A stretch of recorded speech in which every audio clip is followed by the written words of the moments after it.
ओम सभी लोगों को। और आज मैं आप लोगों को थोड़ा सा योग अभ्यास के बारे में बताना चाह रही हूँ। और इसके लिए और अनुलोम विलोम के बहुत फायदे हैं, और जितना भी टाइम कम है मैं इतना ही बताना चाह रही हूँ। और इसको करने से फायदे और टाइम क्या है इसका और कैसे करना है वो बता रही हूँ। अब दाहिना नाक बंद करें और बाएं नाक से लें।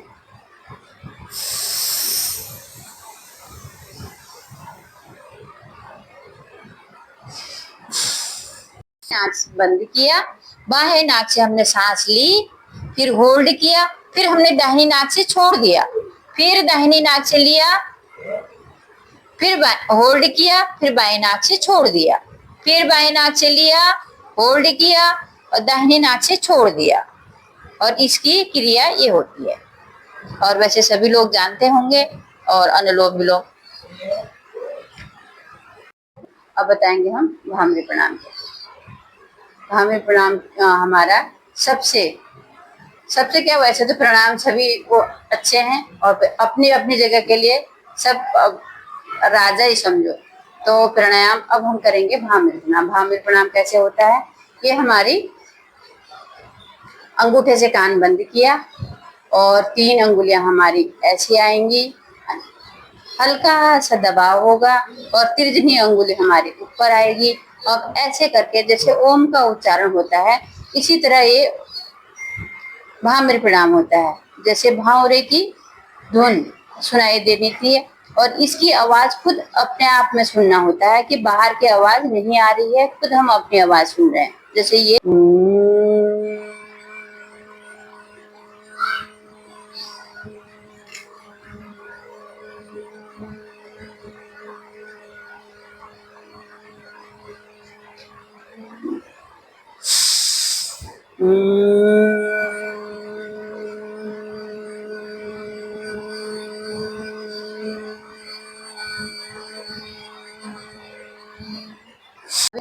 और इसका भी टाइमिंग, और जो स्वस्थ इंसान है उनके लिए 5 बार, और जो जिनको कोई परेशानी है उन्हें 7 बार करना है। और भ्रामरी प्रणाम के फायदे क्या होते हैं, सबसे पहले जो कोई हार्ट की परेशानी वाला, हार्ट की प्रॉब्लम होती है जिसको, तो उसके लिए उसको कम से कम 11 बार, 12 बार, 13 बार, 20 बार भी हमने भ्रामरी प्रणाम कराया रखा है। और उसके बाद मस्तिष्क हमारे थॉट्स आते हैं, किसी को नींद नहीं आती है, किसी को जैसे किसी की याददाश्त होती है वो भूल जाते हैं, तो इसको करने से तो वो ठीक हो जाते हैं। और तीसरी, और कानों में परेशानी होती है, किसी के कान बहते हुए होते हैं, किसी के कानों से सुनाई नहीं देता है, या कोई कान की कोई परेशानी होती है, और भस्त्रिका प्रणाम से कान की भी होती है। इस पढ़ते हैं तो क्या कहते हैं, उनको रिमाइंड कराते हैं। कोई बच्चा नहीं कर पाता है, उनको याद ही नहीं होता है, और इसके लिए ये बच्चों के लिए भी बहुत अच्छा है, और इससे बच्चे को याद हो जाता है। ये है मंडूकासन। और मंडूकासन क्या होता है, मंडूकासन किस लिए होता है? मंडूकासन एक जैसे डायबिटीज मरीजों के लिए ये मंडूकासन किया जाता है। और डायबिटीज के आजकल कितने लोग हैं, पर दवाई खाने से कितनी दवाइयां खा चुके हैं, आराम नहीं होता है, और मंडूक आसन करने से और कितने लोगों को फायदा हो गया है और आराम होता है। और मंडूक आसन से दवाइयां तक मतलब छूट चुकी हैं।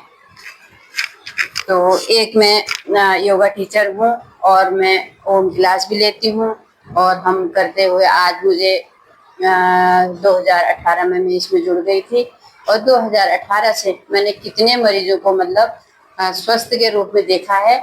और इसीलिए मैं आज आप लोगों को भी बताना चाह रही हूँ कि ये इस तरह होता है, मंडूक आसन कैसे किया जाता है।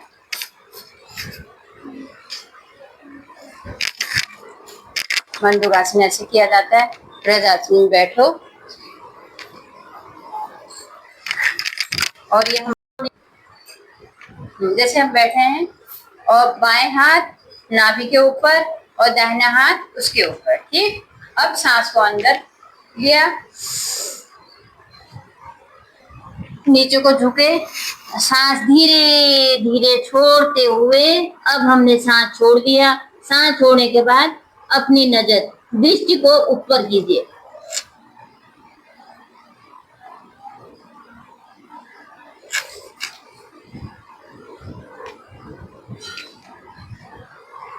अब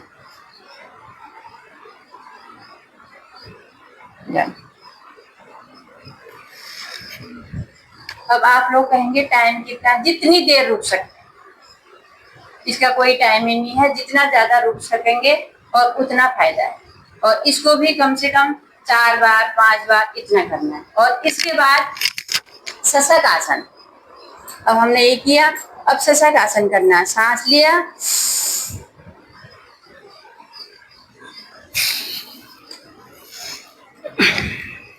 सांस छोड़ते हुए,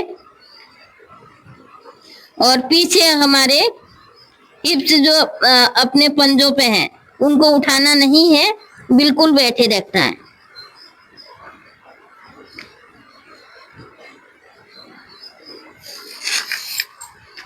फिर सांस भरा,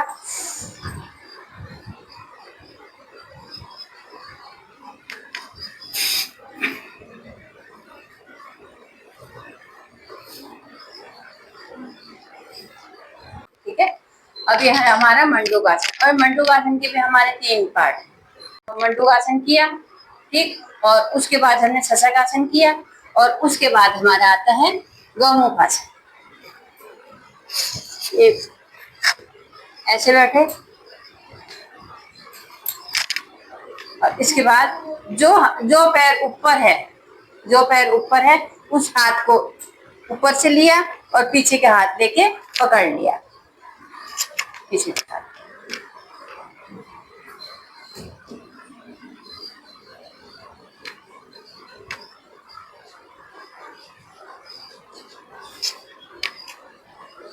अब ये स्थिति दूसरे पैर है, कोई हाथ ऊपर जाएगा और पीछे वाला हाथ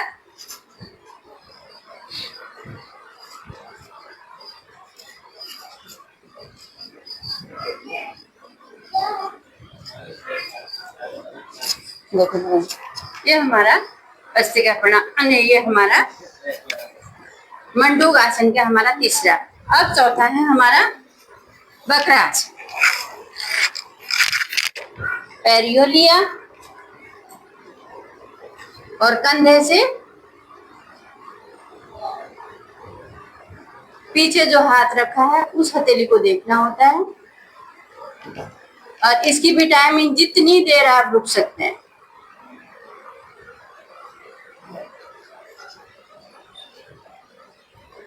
अब दूसरा पैर, मम्मी,